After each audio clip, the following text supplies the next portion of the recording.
அப்பாவி சிங்கள மக்களுக்காக அவர்களுடைய மீள்குடியேற்ற உரிமைக்காக குரல் கொடுக்கிற ஒருவர் என்ற வகையில் அவருக்கு ஒரு மரியாதையை நான் கொடுக்கின்றேன். ஆனால் அவர் சட்டத்துக்கு மேலே நின்று தனி மனிதனாக அட்டகாசம் காட்டுவது ஒரு பிழையான நடைமுறை. இது ஒரு முன்னுதாரணமாக கொண்டால் நாடு முழுவதும் சட்டத்துக்கு மேலே சிலர் தனி மனிதர்கள் அல்லது சில அமைப்புகள் நின்று கொண்டு இந்த நாட்டில் கலவரமான சூழ்நிலையை உருவாக்கக்கூடிய ஆபத்து உள்ளது. ஆகவே அவரை நிராகரிக்க வேண்டும். நான் இவரை கிட்டத்தட்ட 2 வருடங்களுக்கு முன்பே மட்டக்களப்பில் பிரதேச செயலாளர் ஒருவருடைய காரியாலயத்துக்குள் புகுந்து கலவரம் விளைவித்த பொழுது அந்த மக்களின் வேண்டுகோளுக்கு நாங்கள் இந்த மட்டக்களப்பு மாவட்டத்தில் நிறுவன நடவடிக்கைகளில் இருந்து இவரை ஒதுக்கி வைக்க வேண்டும் என்றும் கேட்டிருந்திருக்கிறேன். ஆனால் அந்த நேரங்களில் எவரும் இவர் பற்றி கவனிக்கவில்லை. இன்று அவர் பூதாகரமாக வளர்ந்து பெரும் கலவரக்காரராக மாறி ஒரு இனவாத அல்லது மதவாத கலவரத்தை தூண்ட முயற்சித்து கொண்டிருக்கின்ற ஒரு நபராகத்தான் நான் அவரை பார்க்கின்றேன்.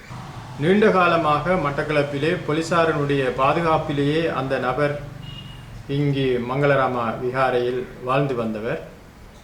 அந்த வகையில் அவருக்கும் போலீசாருக்கும் இடையில் தனிப்பட்ட உறவுகளும் பரஸ்பரம் நலன்களை பேணுகின்ற ஒரு தன்மையும் இருந்திருக்கலாம். ஆனால் போலீசார் தமது கடமையை செய்யவில்லை என்றால் அவர்களுக்கு பின்னால் இருந்து கட்டளையிடுகின்றவர்கள் அந்த கடமையை ஏன் செய்யவில்லை என்று அவர்கள்தான் கேட்க வேண்டும். ஆனால் நாங்கள் பொதுமக்கள் என்று கேட்க வேண்டிய நிலைக்கு தள்ளப்பட்டிருக்கின்றோம்.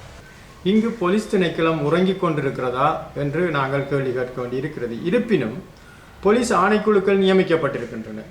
போலீசார் தமது கடமையை செய்யாவிட்டின் அவர்களுடைய கடமையை ஏன் சரிவர செய்யவில்லை என்று கேட்பதற்கு நியமிக்கப்பட்ட சம்பளம் வாங்கும் போலீஸ் ஆணைக்குழு சுயாதீனமான போலீஸ் ஆணைக்குழு உறுப்பினர்கள் மட்டக்களப்பிலே காரியாலயம் அமைத்து இயங்கிக் கொண்டிருக்கிறார்கள். உண்மையில் இந்த நாட்டில் சட்டம் ஒழுங்கு சீர்குலைவதற்கு மூல காரணமாக இருப்பவர்களே போலீசார் தான்.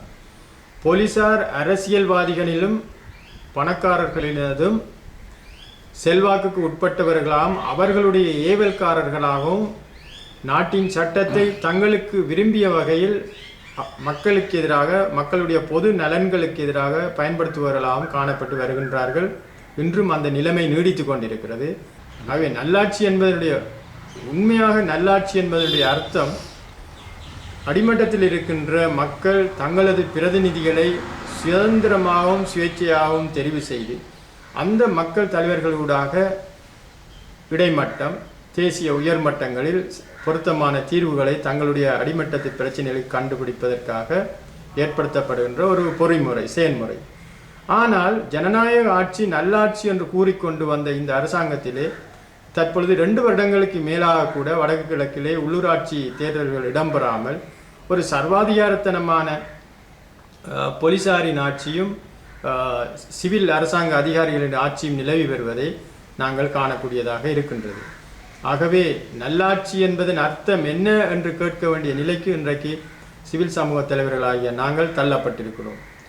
அரசியல்வாதிகள் வெளிநாடுகளை திருப்திப்படுத்துவதற்காக இந்த கோஷத்தை வைத்தார்களே தவிர உண்மையில் 2 கட்சிகளும் சேர்ந்து இந்த நாட்டின் பிரச்சனையை தீர்ப்பதற்கான அன்றாட அணுகுமுறைகளை அல்லது நடவடிக்கைகளை காட்டவில்லை என்பதுதான் என்னுடைய கருத்து.